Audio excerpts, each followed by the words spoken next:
जड लंगर तुझी या पायी तू पीस कसा होणार माझ्याहून आहे योग्य भूमीला प्रशंसा मजसीने परत मातृभूमीला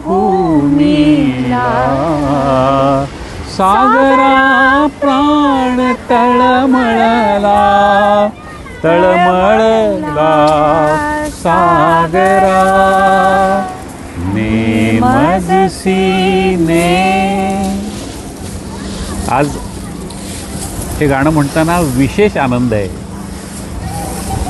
स्वातंत्र्यवीर विनायक दामोदर सावरकर यांच्या जयंतीचा हा शुभ दिवस राष्ट्रासाठी देशासाठी अत्यंत अभिमानानं त्या स्वातंत्र्यवीरांनी अनेक कष्ट सोसले.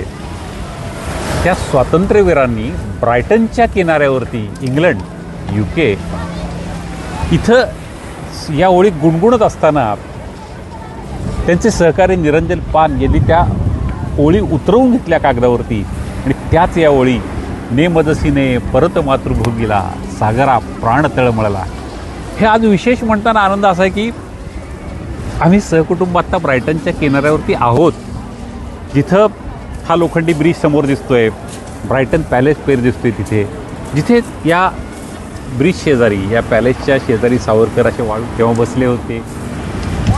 अफाट पसरलेला हा सागर, जो हाच सागर आमच्या देशाला जाऊन मिळतोय आणि अशा या वातावरणामध्ये जिथं भौतिकतेला खूप महत्त्व आहे, रंगीबेरंगी विश्व ज्या ठिकाणी आहे त्या ठिकाणी खिन्न अवस्थेत बसलेत आणि सागराकडे बघून या ओळी ज्या म्हणतायत, ने मजसीने परत मातृभूमीला सागरा प्राण तळमळला.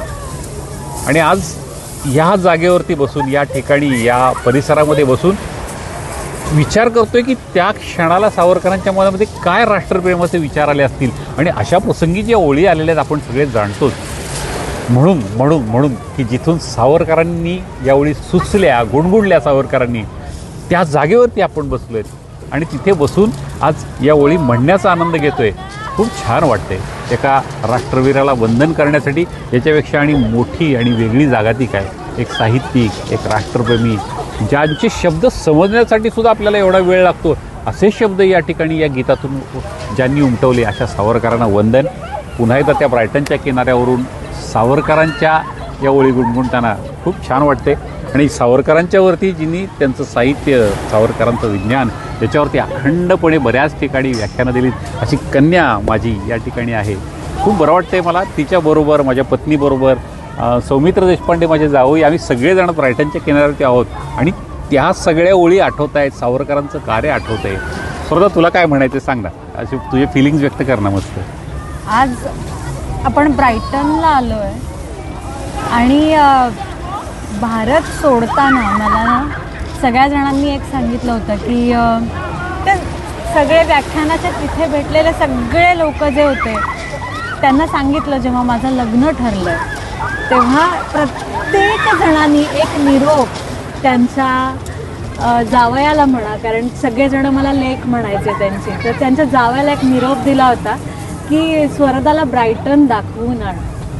तर त्या सगळ्या व्याख्यानाच्या ठिकाणी भेटलेले सगळे श्रोते, सगळे आयोजक जे मला मुलीसम मानतात आणि त्यांनी जो निरोप सौमित्र माझा नवरा तो ज्याला दिला होता त्यांनी पूर्ण केला आहे आणि आज तो आम्हाला सगळ्यांना ब्रायटनला घेऊन आला. थँक्यू सौमित्र.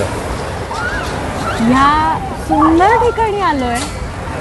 आज कळतं आहे की परक्या देशात आता जाणं आणि शिक्षण घेणं हे खूप स्वाभाविक झालं आहे, पण तेव्हा एका विशिष्ट हेतूनी दुसऱ्या देशात येणं, तिथं शिक्षण एका विशिष्ट हेतूनी घेणं आणि एक वेगळा हेतू आपल्या भारत मातेसाठी आपलं स्वातंत्र्य मिळावं म्हणून हे शिक्षण, म्हणून हे कार्य आणि इथे दुसऱ्या देशात येऊन कार्य करणं खूप मोठी गोष्ट आहे. हे कार्य करताना अनेक लंडनमध्ये अशा गोष्टी घडल्या, इंडिया हाऊसमध्ये गोष्टी घडल्या. मदनलाल धिंगरांची जेव्हा फाशीची शिक्षा सुनावली गेली त्यानंतर सावरकर अतिशय खिन्न होऊन ब्रायटनला इथे आले होते. मागे पोलिसांचा ससेमिरा होताच आणि ह्या सगळ्या व्यतिरिक्त पलीकडून बाहेर पडून लंडनवरनं जेव्हा ब्रायटनला सावरकर आले तेव्हा सोबत निरंजन पाल होते आणि ह्या सागराच्या इथे सावरकर जेव्हा आले तेव्हा त्यांनी हे गाणं म्हणलं आहे नेमजसीने. आपल्याला सगळ्यांना ज्ञात आहे. पण सगळ्यात छान गोष्ट काय की एका साहित्यिकाचा आवाका केवढा मोठा असतो किंवा एका साहित्यिकाला निसर्ग केवढा मोठा दिसतो. सुनील नभहे सुंदर नभहे नभहे अतला आहा सुनील सागर सुंदर सागर सागर तलीची हा नुमजे मजला कुठे जल हे कुठे नभसीमा हाई जलात नभते नभात जलते संगमुनी जाई. असं सागराला बघून अथांग व्याप्ती सांगणारी कविता सुद्धा सावरकरांनी केली. वाह, वाह. आणि सागरा मला परत घेऊन चल रे म्हणून नेमजसी ने म्हणणारी व्याकुळतेची एक भावना सांगणारी कविता सुद्धा त्यांनी केली. म्हणजे सागरावरती प्रेम, त्याची व्याप्ती, सागरालाच विनंती करणारं त्यांचं जे हळवं मन होतं हे सुद्धा त्यांनी कवितेतनं व्यक्त केलं. आणि या फेन मिशे हससी निर्दया कैसा वा वचनभंगीसी आईसा सावरकर सांगतात. म्हणजे या सागराला ते इतक्या कळवळीनं सांगतायत पण शेवटी काय म्हणतात ते अगदी तू माझे वचनभंग केलास. म्हणजे एका सागरासाठी केवढ्या भावना एक कवी व्यक्त करू शकतो, केवढं मनात त्यांच्या साठलं असेल जेव्हा त्यांना परत मायभूमी जायची इच्छा असेल. आणि ही भावना घेऊन आज आम्ही इथे आलो. सावरकरांना काय वाटलं असेल. आणि सावरकर जयंतीनिमित्त आज भारतामध्ये अनेक ठिकाणी सोहळे होत असतील, मला मान्य. मी खूप त्या सगळ्या सोहळ्यांची मला खूप आठवण येते आहे. पण आज ब्रायटनमधून UK ही आदरांजली कुटुंबासमोर वाहता येते. कुटुंबासमवेत आम्हाला ही आदरांजली व्यक्त करता येते. आणि हा सोहळा साजरा असा वेगळ्या पद्धतीने होतो. अजून काय हवं. धन्य हवं. जिथं या ओळींचा जन्म झाला त्या ठिकाणी आपण ह्या ओळी म्हणूयात. या आपण सगळे म्हणून त्या 4 ओळी. निलंबरी तू पण जॉईन कर. छान तो आनंद घेऊयात. परत मातृभूमीला सागरा प्राण तळमळला तळमळला सागरा नेमजसीने. ह्या निमित्ताने आपण छान ब्रायटनच्या किनाऱ्यावरती आहे. सावरकरांनी जे नेमजसीने असं इतकं सुंदर आणि अशी अनेक काव्य आणि साहित्य रचलंय त्यांनी. त्या सावरकरांसाठी कवी मनोहरांनी काही छान ओळी म्हणल्या होत्या. त्या तू छान कुठल्या तरी व्याख्यानामध्ये खूप सुंदर सांगितल्या होत्या. त्या ओळी या निमित्ताने आठवत असेल तर म्हणणार. अगदी कवी मनमोहन नातूंनी मनमोहन नातू बरोबर सुंदर असं काव्य लिहिलंय. मी मुक्तामधले मुक्त तू कैद्यांमधला कैदी तुझे नि माझे भायचे सूर कसे संवादी. माझ्यावर लिहिती गीते या मंद समीरण लहरी माझ्यावर चित्रित होते गरुडाची गर्द भरारी. जड लंगर तुझी या पायी तू पीस कसा होणार माझ्याहून आहे योग्य भूमीला प्रश्न विचार. आभाळ म्हणाले नाही धरणीही म्हणाली नाही मग विनायकाने त्याची आळवणी केली नाही.